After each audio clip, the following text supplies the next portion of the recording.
E a Globo News ataca mais uma vez. Embora seja trágico, é um tanto quanto cômico ver o malabarismo argumentativo que eles fazem para tentar justificar as cagadas que o governo faz. Agora, depois de 200 milhões de visualizações, aliás, mais de 200 milhões, o vídeo do Nicolas, o governo acabou revogando a portaria do Pix, né? O tão falado assunto do momento, em que eles insistem em acusar o Nicolas Ferreira de fazer fake news, sendo que no próprio vídeo ele deixa bem claro que não vai haver taxação do Pix. O que ele também diz é que pode ser que possa haver mudanças, mas isso é realmente uma coisa que pode acontecer, não pode, a gente não sabe, afinal de contas todos nós estamos ali abaixo das decisões governamentais, ou seja, o que ele diz foi que quem tem o poder é o governo e ele é que decide o que faz e o que deixa de fazer, mas para isso e para os blogueiros da Globo News, isso é fake news, isso é mentira e o Nicolas Ferreira mais uma vez está mentindo. Inclusive querem agora criminalizá-lo por isso, como outras pessoas aí que segundo eles são propagadores de fake news, por simplesmente fazer vídeos esclarecendo para o povo o que aquilo queria dizer, o que essa portaria do governo queria dizer. Então vamos ver aí mais um malabarismo político para a gente entender o que eles estão tentando trazer aí de uma forma meio subliminar. Vamos ver. Agora o governo perde essa guerra para as fake news e tem que recuar. O recuar nunca é bom, né? E você tem a pressão dos governadores, no caso do pacote da segurança, que é um bom pacote desde o início, o princípio do pacote é bom desde o início, e o governo também tem que ceder.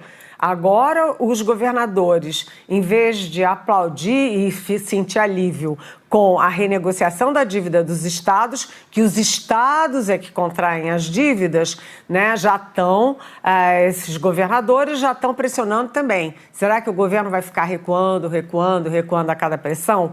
Isso é uma coisa. Eu fiquei em dúvida hoje de quem foi a decisão do recuo.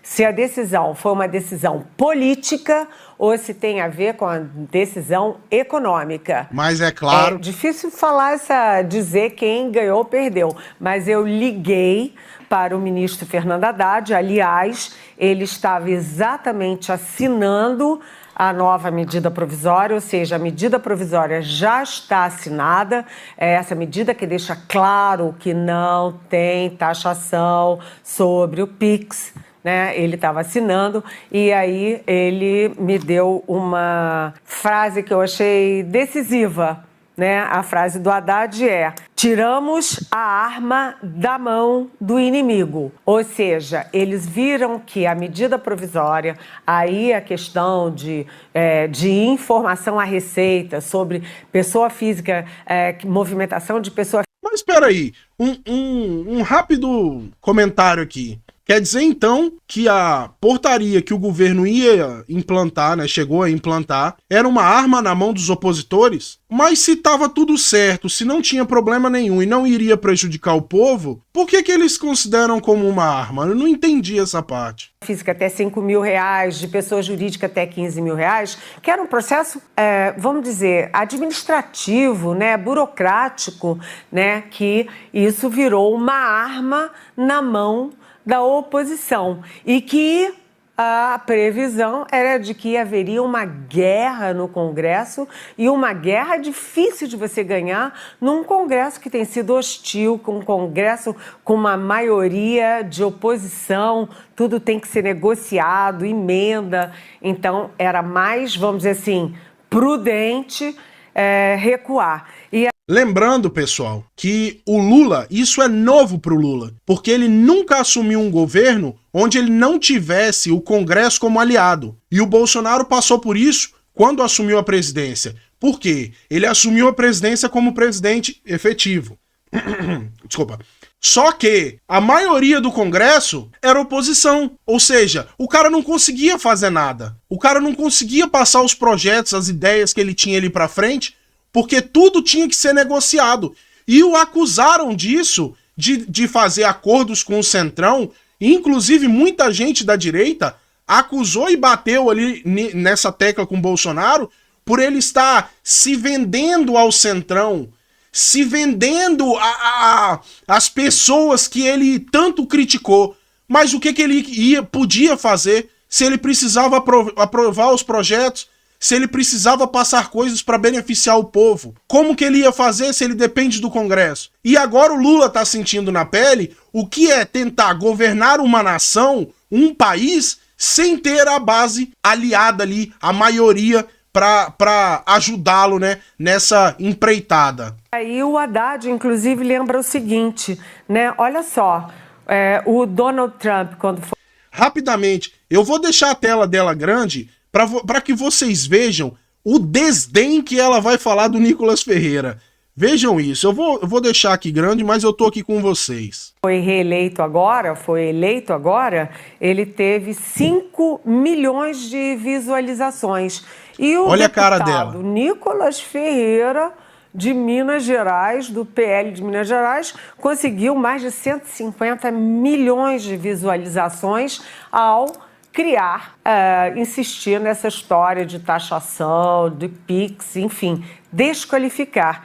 E aí há uma pressão que é de partidos políticos, mas que encontra eco dentro do governo para criminalizar essa posição, essa desqualificação que o Nicolas Ferreira fez. Por quê?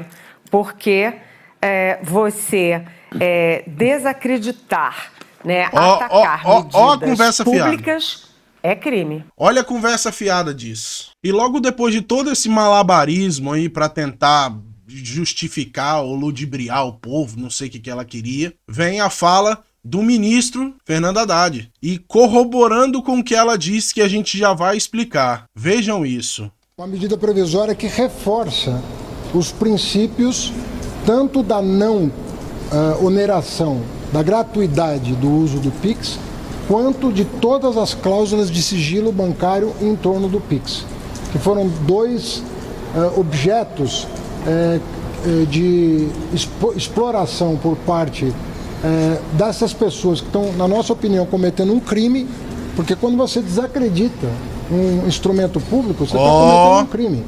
Tem pessoas que chegaram a receber boleto em casa para pagar com o logo da Receita Federal, que vão para uma conta que ninguém sabe o que é e prejudicando a economia popular. Pessoal, isso que ele disse, acabou de dizer, sobre ser um crime, você desacreditar de qualquer coisa do governo, e o que a repórter, não, né, a blogueira da Globo News também repetiu essa fala, é o seguinte: isso não é verdade. Isso não é verdade porque o princípio da nossa democracia é você poder questionar o governo. Se você não pode questionar o governo, não é democracia. Então, se eles mesmos dizem que nós vivemos uma democracia, então isso não é crime. Mas a modo de reforçar aqui para vocês, eu vou colocar aqui na tela do lado de cá, para vocês verem aí agora, uns prints que eu tirei bem interessantes, que é só para vocês terem noção. Então vamos começar pelo primeiro. Podem ver aí que todo esse material que eu tirei foi do site do Tribunal de Justiça do Distrito Federal e dos Territórios.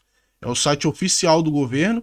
Pode ver aqui, ó, o selo do CNJ no cantinho ali. Pronto. A segunda imagem que eu quero mostrar para vocês, nós temos 3 tipos de crimes que se enquadrariam ali, segundo o Haddad, que seria caluniar, difamar ou injuriar. Para ficar bem claro, eu quero mostrar para vocês aqui o seguinte: quando se trata de calúnia, calúnia é dizer de forma mentirosa que alguém cometeu um crime. Talvez seja esse o caso dele falando isso. Para a ocorrência do crime de calúnia, é essencial que haja atribuição falsa de crime. Exemplo, dizer que fulano furtou o dinheiro do caixa, sabendo que não foi ele, ou que o dinheiro não foi furtado. Segundo o artigo 138, isso é crime. Logo depois disso, vem difamar. É tirar a boa fama ou o crédito, desacreditar publicamente atribuindo a alguém algum fator específico negativo para ocorrer crime de difamação. Fato atribuído não pode ser considerado crime. Exemplo, dizer para os demais colegas que determinado funcionário costuma trabalhar bêbado. Você está difamando. Por quê? Porque você está falando uma coisa que a pessoa supostamente está fazendo, mas na verdade não faz. E a terceira e última seria injúria. É atribuir palavras ou qualidades ofensivas a alguém, expor defeitos ou opinião que desqualifique a pessoa, atingindo sua honra e moral. O exemplo mais comum são os xingamentos, quando você xinga o seu colega aí que te faz raiva, por exemplo. A diferença entre eles é que caluniar é atribuir um crime falsamente. Difamar é atribuir um fato negativo que não seja crime. E injuriar é atribuir palavras ou qualidades negativas, por exemplo, xingar. Ok, talvez o que talvez ele tenha achado que seria, que essa fala é muito parecida, é o difamar, desacreditar publicamente atribuindo a alguém algum fato específico. Desacreditar publicamente, não desacreditar de coisas públicas. Entendem? Não desacreditar do governo, ou das propostas, ou do que for. Isso não é crime, isso é democracia. Você tem o direito de duvidar. Inclusive, você tem o direito de duvidar do que eu tô falando aqui e ir lá no site do Tribunal de Justiça do Distrito Federal conferir se isso aqui é verdade. Inclusive, você também tem o direito de se inscrever no canal, deixar o like e compartilhar esse vídeo para informar os seus amigos. Isso é um direito que você tem que usar. Mas vamos lá. E isso aqui é tão falacioso, mas tão falacioso, mas tão falacioso. Isso aqui é vergonhoso, na verdade, né, cara? O cara fazer um negócio. Que eu quero que vocês prestem atenção nisso aqui, ó. A publicação da Globo News, aquele vídeo que eu apresentei pra vocês primeiro que eu baixei, ele levou uma checagem no Twitter. Assim, ó. É falso que desacreditar e atacar medidas públicas seja crime. Enquanto democracia, a liberdade de duvidar e criticar ações do governo sempre foi um dos pilares do país, sendo amparado pelo artigo 5º e 220 da Constituição Federal, de 88, e pelo artigo 19 da Declaração Universal dos Direitos Humanos.